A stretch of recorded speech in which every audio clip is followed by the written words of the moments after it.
하나님 말씀 보도록 하겠습니다. 우리 하나님 말씀은 데살로니가전서 5장입니다.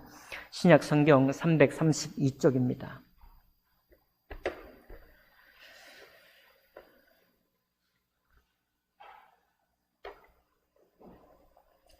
신약 성경 332쪽 가량의 데살로니가전서 5장 우리 봉독은 1절부터 15절까지만 교독하도록 하겠습니다.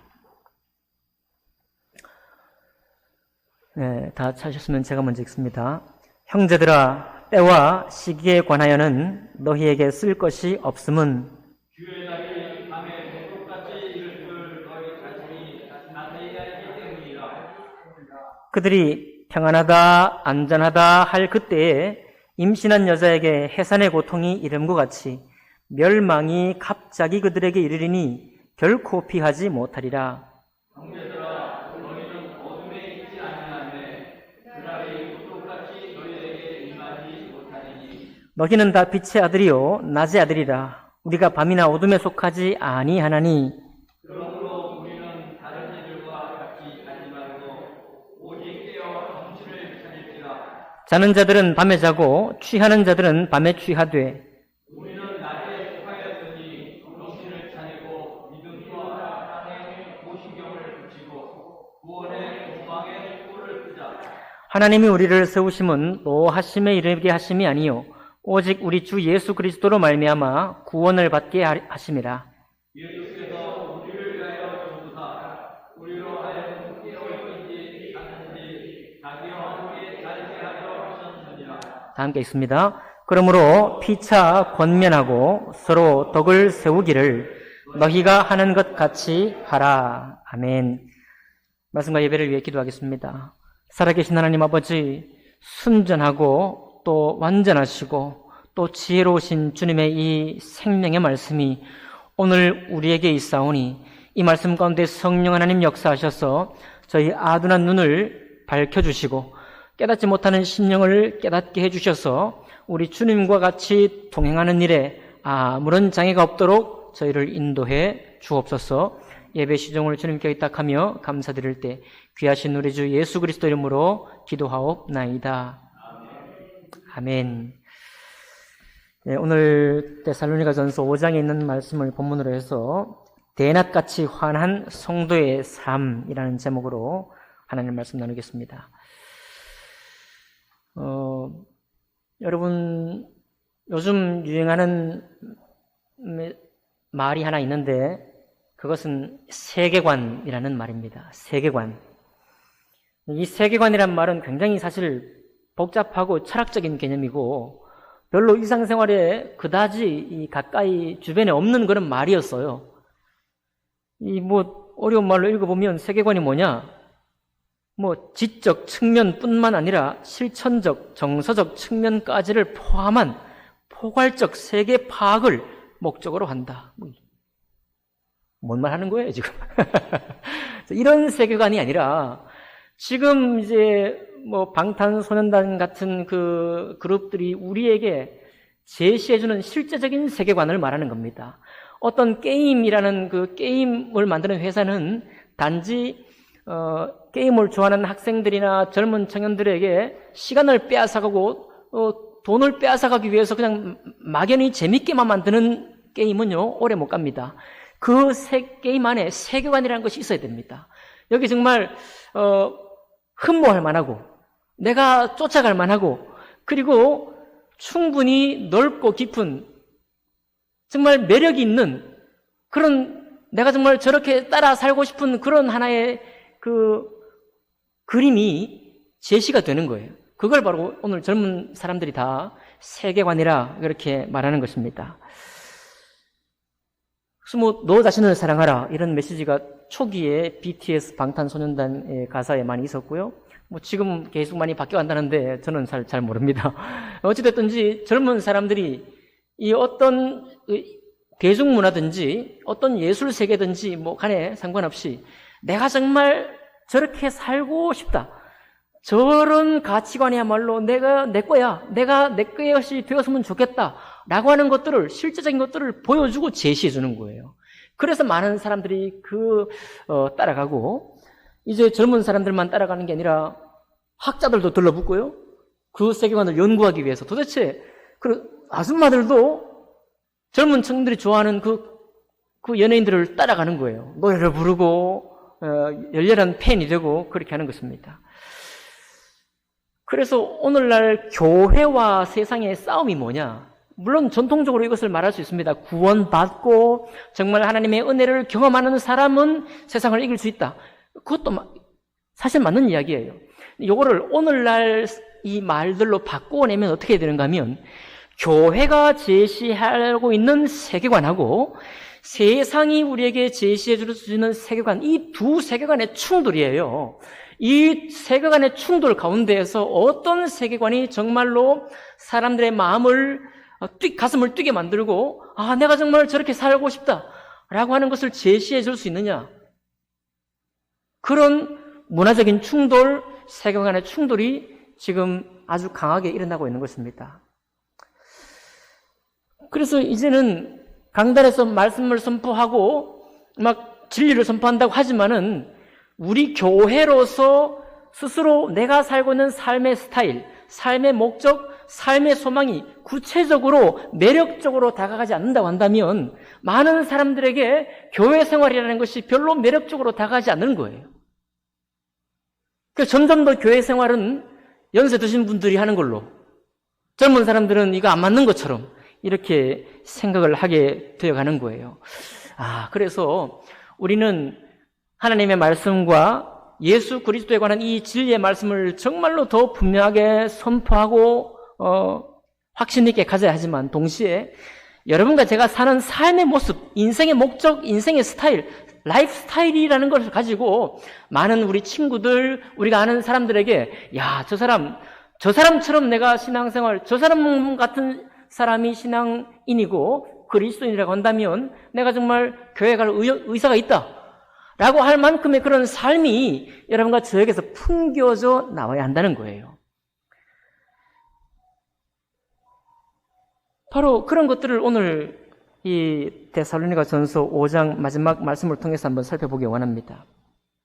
자, 먼저 볼까요? 5장 1절에 보니까 형제들아 때와 시기에 관하여는 너희에게 쓸 것이 없음은 주의 날이 밤에 도둑같이 이럴 줄을 너희 자신이 자세히 알기 때문이다. 이 말은 주님이 반드시 오신다는 거죠. 주님이 반드시 오셔서 당신께서 성경으로 말씀하시고 예수로 오신 그 사실 가지고 우리들을 이렇게 보상하시고 인정하시고 때로는 평가하실 것이다. 반드시 그날이 올 것이다 라고 말합니다.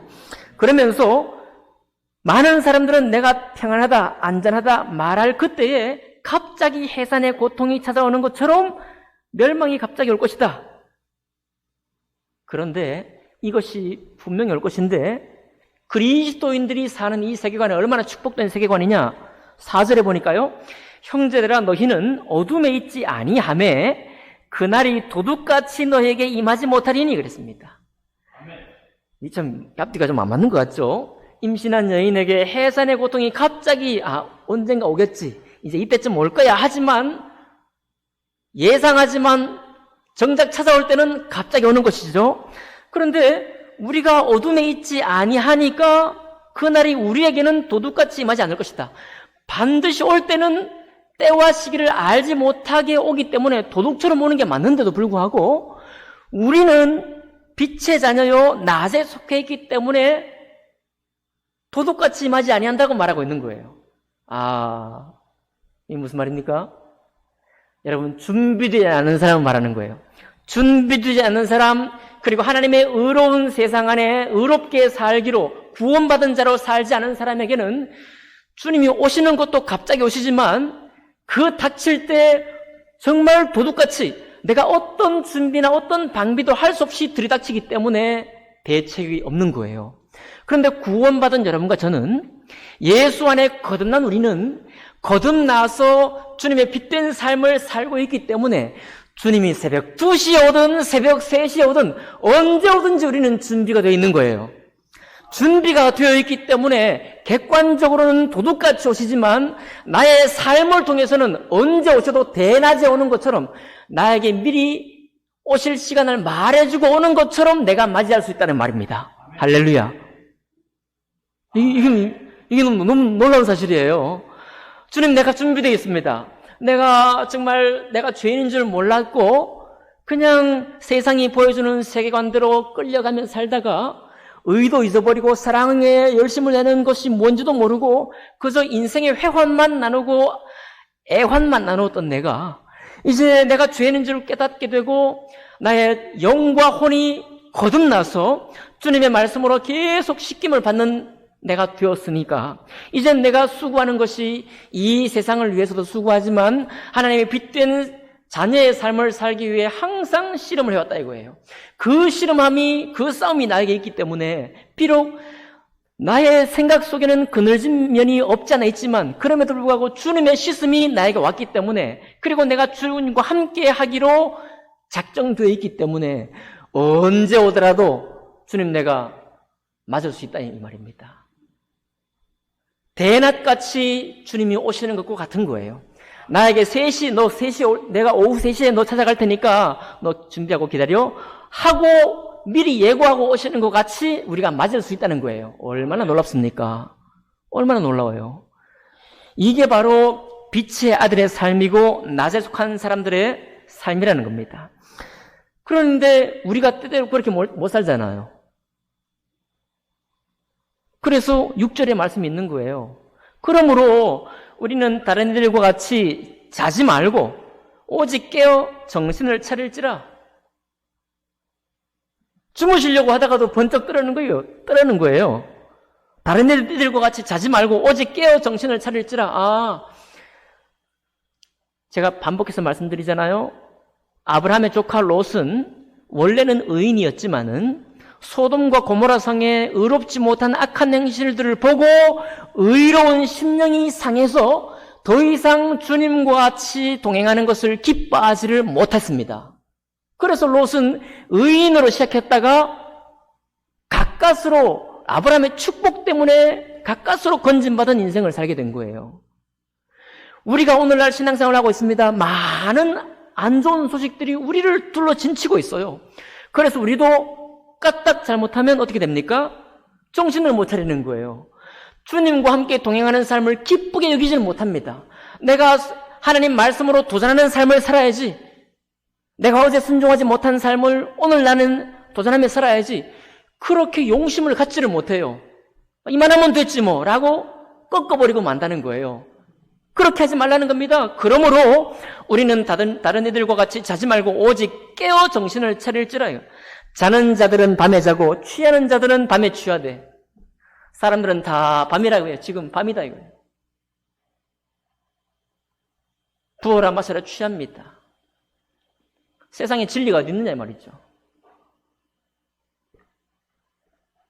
세상 사람들은 그렇게 하지만 8절에 우리는 낮에 속하였으니 정신을 차리고 믿음과 사랑에 호심경을 붙이고 구원의 소망의 투구를 쓰자 이거예요. 이 구원이 얼마나 놀라운 구원이냐 이거예요. 예수께서 영혼의 수고를 다하여 영과 혼과 몸의 모든 수고를 다 쏟아 부으셔서 우리를 사랑하신 그 사랑을 받은 사람이 아니냐라고 이렇게 말하는 것입니다. 우리가 정말 정신을 차려야 됩니다. 제가 요즘 여러분 유튜브 종종 보십니까? 저도 유튜브를 보는 것도 즐겨 하고 있습니다. 제가 마음을 좀 이완시킬 때, 정신을 이완시킬 때는 유튜브를 봐요. 각종 토크쇼를 많이 보기도 합니다. 어제 본 거예요. 이 제목이 뭐냐? 인생 술집이라는 제목이에요. 거기 보니까 연예인들이 나와서 술을 먹어요. 방송인데 술을 마십니다. 술을 마시면서 자연스럽게 이야기를 진행하는 거예요. 일반 보통 공중파나 일반 방송에서는 꺼내지 못할, 예를 들면 한 10년 전만 해도 어디 나중에 잡지에서나 들춰낼 수도 있는 그런 자기의 흉허물을 서로 이제 친구들끼리 나와가지고 한잔하면서 방송에서 얘기하는 거예요. 약간 공격은 아니지만 공격하기도 하고. 그러면서 이제 사람들의 시선을 끄는 겁니다. 저런 것까지 말해도 돼? 저 사람이 어떻게 방어를 하지? 이런 거 관심이 막 생기니까 그렇게 이끌어가는 거예요. 그런데 그걸 보니까 제 마음에 저도 좋았습니다. 뭐가 좋았냐? 야, 저렇게 솔직한 토크를 하는구나. 뭐 이런 거죠. 예전에 여러분 우리가 술에 대해서 말할 때 그런 얘기 하지 않습니까? 예, 우리 젊은 청년들도 다 이렇게 말해요. 여러분 우리 교회에 나와 있는 시간 동안은 신령한 것처럼 보이지만 밖에 나가 친구들 만나면 뭐 하겠습니까? 네, 야, 교회에서 정말 솔직한 말도 못하고 내가 지금 하나님에 대해서 어떤 증거도 없다는 말도 못하고 그냥 뭐 잘하는 것처럼 하지만 정말 말 못하는 심령이 있는 거예요. 그거 친구들하고 한잔하면서 이제 얘기하는 겁니다. 그러면 똑같은 세계관이 공급이 되는 겁니다. 아, 이 술은 너무 과하게 취하지 않으면 솔직하게 말하는데도 도움이 되는구나. 야, 이렇게 흉어물 없이 흉검을 틀어놓고 말할 수도 있는구나. 이런 게요, 지금 방송에서 유튜브에 그냥 온 땅의 모든 청년들에게 방송이 되고 있는 겁니다. 그러니 청년들이 뭘 보겠습니까? 야, 교회 와서 그냥 교회적인 말로 할 수밖에 없는 답답함이 도리어 친구들끼리 삼삼오오 모여가지고 내 속도 좀 털어내놓고 신령한 말만 하는 게 아니라 자기 고민도 인생 고민도 털어내놓고 저게 바로 인생이다 이거예요. 그런 세계관에 들어가겠어요? 안 들어가겠어요? 들어가는 거예요. 들어가는 것입니다. 그러면 이제 우리 교회를 한번 돌아보는 겁니다. 여러분 우리가 오랫동안 사귀었잖아요. 이 교회를 통해 가지고. 맞죠? 근데 우리가 지금 정말 흉금 없이 흉허물을 터놓고 할 말 못할 말 믿음 안에서 서로 해가면서 때로는 좀 저런 말까지 해도 되나 찔림도 받아가면서 그러나 그 끈끈한 사랑의 정으로 끝까지 붙들어가면서 다시 회복해가면서 그런 교제를 지금 하고 있느냐 이거예요.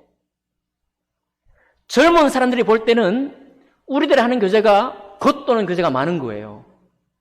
차라리 학교 친구들하고 그게 어떤 자리든지 거기서 하는 얘기가 낫지. 교회 와서 할 말 못하고 그냥 겉도는 이야기, 웬만한 이야기 이런 것 하는 것보다야 그게 훨씬 더 살아있는 교제가 될 거 아닙니까? 이게 젊은 사람들을 만약에 말이겠어요? 아닙니다. 교회를 처음 나오는 사람들도 답답하기 마찬가지 아니겠어요? 자기 인생 역정을 좀 꺼내놓고 싶은데 무슨 안정감이 있어야죠. 내가 이런 말 하면 다음날 주일에 오면 다 퍼져 있어. 그러면 어떤 사람이 안심을 하고 자기 얘기를 하겠어요? 보호가 안 돼요. 그리고 야, 저 사람이 그랬구나. 과거가 저랬다더라. 이렇게 말 돌리기 시작하면 누가 교회 와가지고 자기 흉금을 터놓겠어요? 안 하는 겁니다. 교회는 점점 더 우리만의 고립된 단체가 되고 마는 거예요. 그러니까 이거는 단지 무슨 아까 제가 무슨 프로그램 제목이 뭐였죠? 인생술집. 인생술집만 못한 겁니다. 그러니 이것은 우리를 거꾸로 도전하고 있는 겁니다. 아, 믿음의 공동체가 형제 자매들이 모였을 때 무슨 얘기를 하느냐 이거예요. 무슨 정말 그 마음을 다 헤아리고 터놓고 얘기할 수 있느냐 이거예요.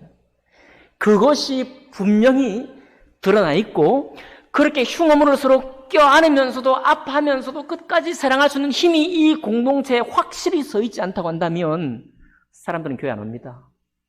정말로 주님의 크신 은혜로 구원받고 회개하고 죄를 깨달아서 완전히 주님 앞에 항복한 사람이 아니고는 교회가 왜 존재할 수 없는 거예요. 우리끼리만 좋은 겁니다. 교회는 그렇게 해서는 안 돼요. 여러분, 그러니까 우리가 지금 어떻게 보면 너무 완고해져 있는 거예요. 우리의 교제는 더 깊고 살아있는 교제가 안 되고 있을지도 모릅니다. 이것은 결코 믿음의 형제 자매의 관계로 세워져 있는 것은 아니에요. 우리는 너무 참다가 인내하다가 또 면전에서 우리가 또 면전에서 서로를 막 말하는 게 너무 이게 익숙하지 않다 보니까 참 우리가 힘들어요. 주님의 은혜가 우리 안에 임하기를 원합니다. 우리 청년들의 삶에게도 임하기를 원해요. 우리 젊은 가정들에게도 임하기 원합니다. 내가 어떤 말을 해도 술이 아니라 어떤 그게 없어도 그런 솔직한 진실한 얘기를 할 수 있고 비록 거기에 흉어물이 있다고 해도 서로 기도해 줄 수 있고 서로 붙들어 줄 수 있고 품어줄 수 있는 그런 안전하고 안심이 되는 공동체, 그런 공동체를 우리는 일구어 가야 하는 겁니다. 그 대신에 인생 술집이 저렇게 취중 토크를 하면서도 공중파에서 그렇게 하고, 물론 공중파 아니지만 그렇게 하고 있을 때, 야, 술 전혀 없어도 상관없다. 우리 술 없어도 3시간, 4시간 얘기할 수 있어. 우리 그런 거 하나 없어도 여행 가서 정말 신나게 놀 수 있어. 우리 목사님들 모여서 가끔 그런 얘기 합니다. 가끔 식당에 가면요, 놀라요. 식당에 가면, 술도 파는 식당에. 아니, 저 사람들 도대체 뭔 사람들이야? 담배도 안 피워. 우리 친구 하잖아요? 친구 가서 식당 가면 담배도 안 피워, 술도 없어. 그런데 남자들이, 목사들이 모여가지고 얼마나 많은 얘기를 하는지 그렇게 재밌게 즐겁게 얘기하고, 그리고 밥만 먹고 가.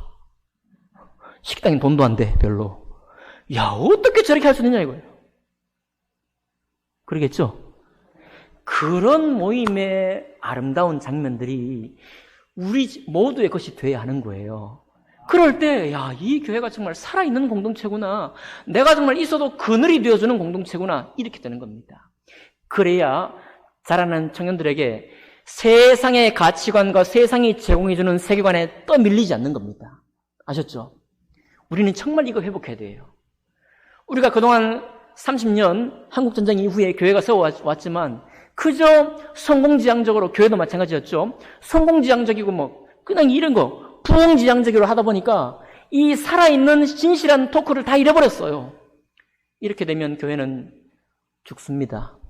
유럽 교회들처럼 미국 교회들처럼 머리 희끗희끗한 사람만 예배를 드리게 되는 거예요. 우리 지금 경각심을 가지고요, 정말로 정신을 차리고 믿음과 사랑의 호심경을 붙이고 구원의 소망을 투구를 튼 사람이 삶이 어떻게 기쁘고 즐거운지 이제는 찾아가야 합니다. 아멘 합시다. 아멘. 우리에게 습관이 좀 안 돼 있지만 찾아가야 되는 거예요. 정말 찾아가야 됩니다. 이거 없으면요, 여러분, 제가 더 긴 말 하지 않겠지만 우리의 마음 나누는 공동체 따로, 교회 공동체 따로 국밥이 되고 말아요. 자, 2번째입니다. 자, 그렇게 우리 개별 신앙이 이렇게 믿음 안에 세워지잖아요. 믿음과 사랑의 호심경을 붙이고 구원의 소망의 투구를 딱 쓰고 많은 주변의 사람들이 세상 세계관을 쫓아가지만, 그럴 때 우리는 정말 이 구원의 놀라운 기쁨이, 이 믿음의 삶이 얼마나 기쁜지를 확인해 가야 하는 것이죠. 그렇게 되면, 그렇게 내 신앙이 서면 이제부터 뭐가 되느냐? 11절부터 그 하반절에 되는 겁니다. 이제는 다른 사람을 기쁨으로 도울 수 있어요. 11절 볼까요? 그러므로 피차 권면하고 서로 덕을 세우기를 너희가 하는 것 같이 하라. 어떻게? 형제들아, 우리가 너희에게 구하노니 너희 가운데서 수고하고 주 안에서 너희를 다스리며 권하는 자들을 너희가 알고.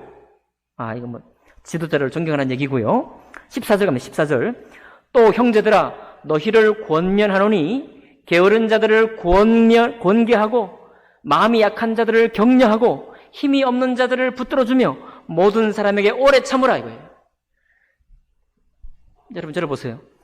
나에게 스스로 개별적인 신앙이 이렇게 믿음 안에 우뚝 세워져 있는 사람이 되면 이제는 게으른 자를 붙들어 이렇게 세울 수 있습니다.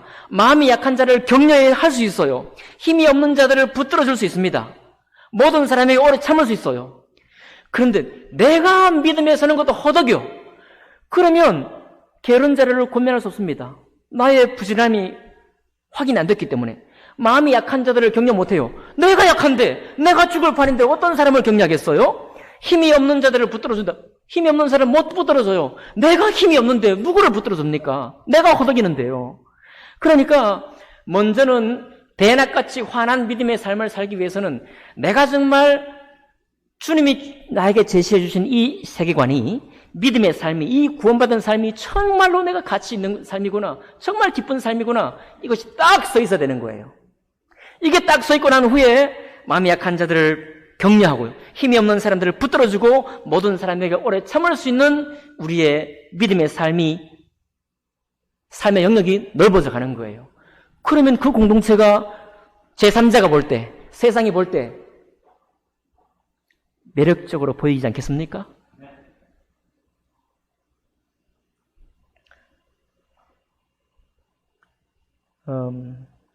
오늘 전화를 받았습니다. 제가 한 부친에게. 우리 한 분 부친님이, 제가 실명을 밝혀 죄송합니다. 김덕근 부친님이 예배를 오랫동안 참석 못 하셨잖아요. 그래서 이제 지난주에 제가 찾아뵀더니 그래도 다리에만 힘이 좀 없으시지 근육이 좀 많이 쇠약해지셨지 정신과 얼굴과 모든 것이 다 괜찮으신 거예요. 말씀드리니까 우리 최 지사님이 또 이제 방문도 하셨죠.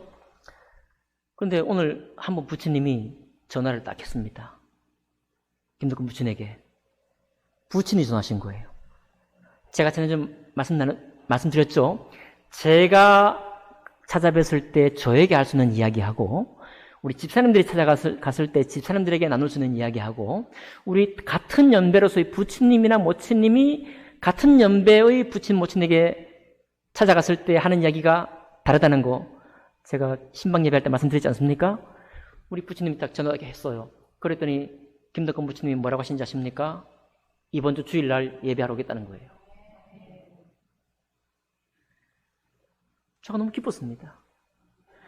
거기에 우리 집사님들이 그동안 여성교회에서 주일날 예배 못 나신 분들에게 음식으로 간식으로 전달해 드렸지 않습니까? 그리고 제가 또 연락하지 않습니까? 우리 또 음식으로 가끔 이렇게 섬기는 우리 집사님들 계시지 않습니까? 그리고 거기에 또 부처님이 또 전화를 안부를 물으니까 마음에 감동이 되실까요? 감동이 되는 거예요. 여러분 우리가 사실 뭐 다른 사람은 연약한 사람을 붙들어 준다는 건 어마어마하게 큰 일일 수도 있지만은 그렇지 않을 수 있는 거예요. 전화 한 통일 수 있는 것입니다. 그냥 뜬금없이 갑자기 누군가에게 받는 전화 한 통일 수 있는 거예요. 그런데 그것이 보통 통계적으로 6명의 사람에게 이렇게 연결되어 있기만 하면 그 사람은 마음이 든든해지고 그 모임을 떠나지 않는다라고 통계가 나와 있어요.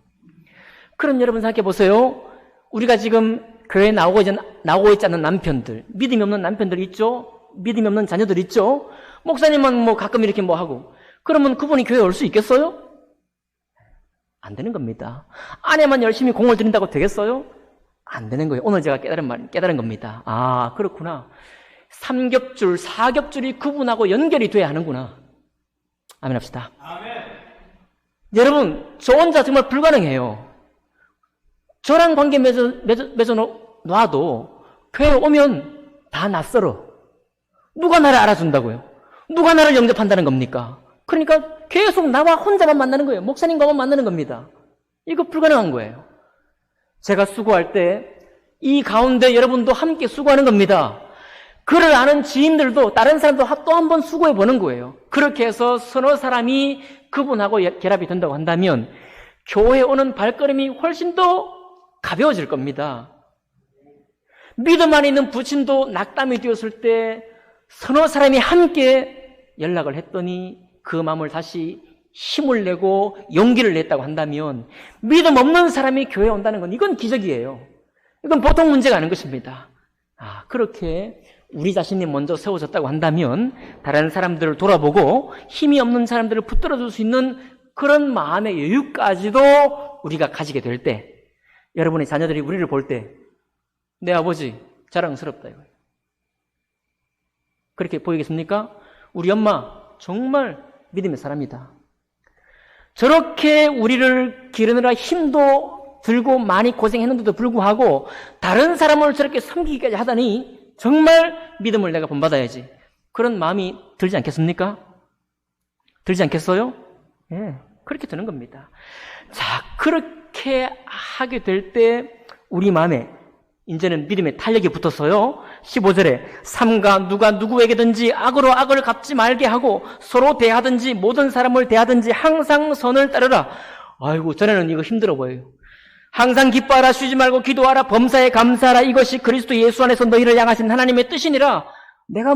하나님 내가 로봇입니까? 성령을 소멸하지 말며 예언을 멸시하지 말고 범사에 하려 좋은 것을 취하고 악은 어떤 모양이라도 버리라. 하나님, 내가 하나님이십니까? 내가 주님입니까? 라고 다 널브러져 있던 우리가 이렇게 자기 믿음 안에 다시 세워지고 정신을 차리고 믿음을 도전하고 다른 사람을 돌아보면 돌아볼수록 이것이 바로 믿음의 삶이구나. 신앙의 삶, 그리스도인의 삶이라는 것은 이런 것이구나. 우리 안에 성령이 역사하는 겁니다. 내 안에 내가 확신이 되는 거예요. 그러니까 이 말씀이 이제는 부담만이 아니라 악은 어떤 모양으로 버리라. 버리고 싶은 거예요. 나에게 여전히 그늘진 구석이 있지만 버리고 싶은 겁니다. 오늘 내가 버리려고 다짐해도 내일 남아있어요. 물론 알잖아요, 우리가. 나는 여전히 어두운 구석이 있고 그늘이 있지만 내가 또 버리고 싶은 거예요. 그리고 주님의 나라에 이르기까지 내가 자꾸 이 믿음에 도전을 하고 이 흔적들이 하나씩 둘씩 생긴다는 것이 내게 기쁨이 되는 거예요. 그래서 이 말씀들이 물러나 있는 것이 아니라 내 삶 속으로 모입니다. 나를 위한 말씀으로 자꾸만 모이기 시작해요.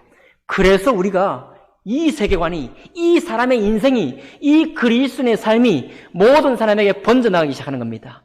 열을 받은 쇠가 그 열을 다른 사람에게 따뜻하게 난로가 번져내듯이 우리 속에서 그런 가치관이 다른 사람들에게 전파가 되는 거예요.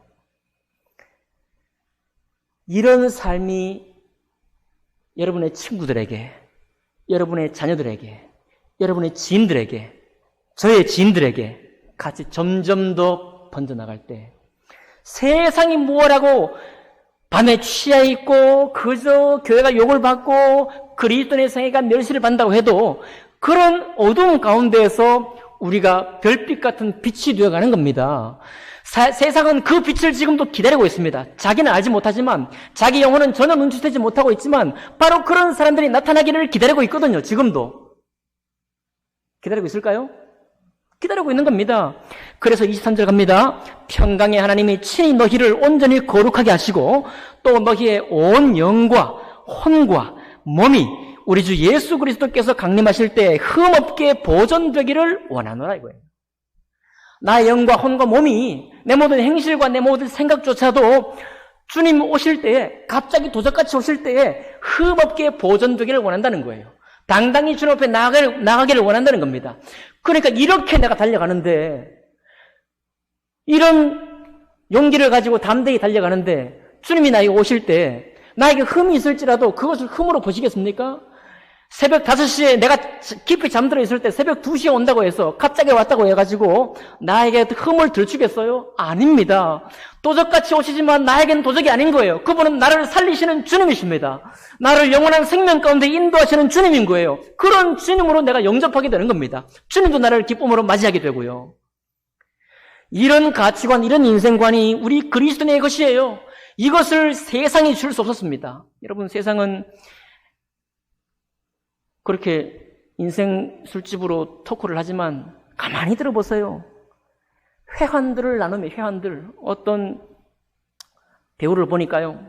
이를 앙다물고 살아가지고 배우가 된 거예요. 참 생애가 정말 비탄스럽더라고요. 아무도 자기를 찾지 않았을 때 나만 철저하게 혼자였다는 거예요. 아무도 내게 없었다는 겁니다. 여러분 그런 거 우리도 경험하지 않습니까? 네. 근데 그런 애환을 얘기하는 거예요. 그러면 공감합니다. 공감해. 다 그런 경우가 있으니까요. 그만큼 어렵지는 않았다 할지라도 우리가 홀로 고립된 경험이 있기 때문에 공감이 되는 거예요. 근데 그게 끝입니다. 박수해주고요. 그런 걸로 사람들은 슬픔과 애환을 잘 나누는 걸 대단하게 얘기입니다. 이거 대단한 거예요. 그러나 여러분, 그런 어두운 가운데 내가 처해 있을 때 주님은요, 우리를 사랑하셔가지고 그냥 대낮같이 환한 빛으로만 계신 것이 아니라 당신의 그 환한 빛을 다 끄시고 우리처럼 낮아지셔가지고 우리의 슬픔 가운데 함께 하시고 우리가 웃을 때 함께 웃어주시는 진실되게 우리 가운데 오셔서 우리를 붙들어주시는 분이시잖아요. 그런데 그 주님을 세상은 소개할 수 있어요? 없어요? 없습니다. 애환 나누고 끝이에요. 네가 그렇게 어려웠던 건 내가 몰랐다. 이야, 그런 어려움을 있다고 하니까 정말 안 되기도 했지만 그런 어려움을 딛고 성공했으니 장하다. 이게 끝이에요. 이게 뭐 그리 대단한 겁니까? 이게 뭐 그리 대단한 거예요. 빛 되신 주님이 정말로 우리를 사랑하시기를 얼마나 사랑하셨는지를 보여줄 수가 세상은 없는 것입니다. 바로 그때 우리의 간증의 눈물이 가치를 발휘하는 걸 아니겠어요? 나 그렇게 힘들고 어려웠을 때 주님께서 나를 위로하셨다는 거예요. 세상 사람 아무도 내게 없었는데 주님이 나를 찾아주셨다 이 말이에요. 그런 구체적인 간증의 증거가 우리에게 있을 때 그게 바로 세상 사람들의 정신을 번쩍 차리게 만드는 거예요. 저런 세계가 있냐 말이에요. 저런 가치관이 있냐 말이에요. 저런 세계관이 있냐 말입니다. 그런 것을 우리 속에 간직한 사람이, 잉태한 사람이 바로 그리스도인 것입니다.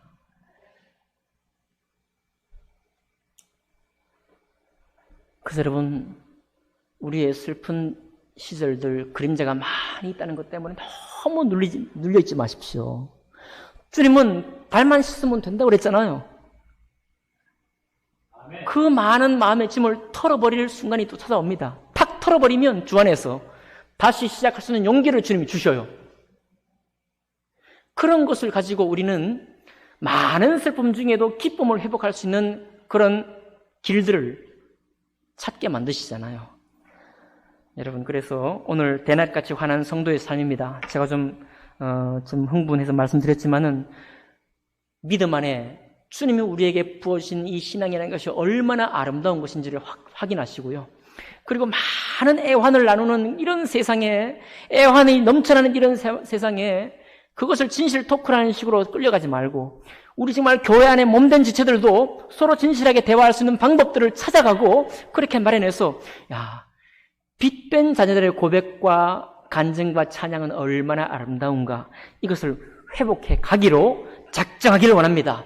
그리고 마지막 날 주님이 우리를 구원한 이유가 뭐라고 했어요? 10절에 보니까 자기와 함께 살게 하려 하셨느니라. 예수께서 우리를 위하여 죽으사 우리로 하여금 깨어있든지 자든지 자기와 함께 살게 하려 하셨느니라. 다윗처럼 바세바를 범한 정말 죽일 범죄를 저지르고도 그런 흑암중이 있을 때조차도 자기와 함께 있게 하셨느니라 이거예요. 예수 그리스도의 보배로운 피의 사함의 은혜를 입게 하셨느니라 이거 말입니다. 그래서 많은 사람들은 어둠에 있을 때 실망하고 괴로워하지만 우리는 비록 어둠에 떨어진다고 할지라도 예수와 함께 살게 하시기 위해서 주님이 오셨잖아요. 자기와 함께 살게 하셨느니라. 그러니까 우리의 영과 혼과 몸이 전체적으로 주 예수께서 강림하실 때 흠없게 보존되기를 내가 오늘도 구하고 기쁨으로 주님을 찬양하게 되는 것 아닙니까? 이 삶을 우리가 그리워하고 계속 사모하시는 여러분과 제가 되기를 주님의 이름으로 축복합니다. 물러서지 마십시오. 롯처럼 상한 심령으로 오래 살고 있지 마십시오. 거기에 6개월, 1년 넘어져 있지 마십시오. 주님은 새롭게 하시는 분이십니다.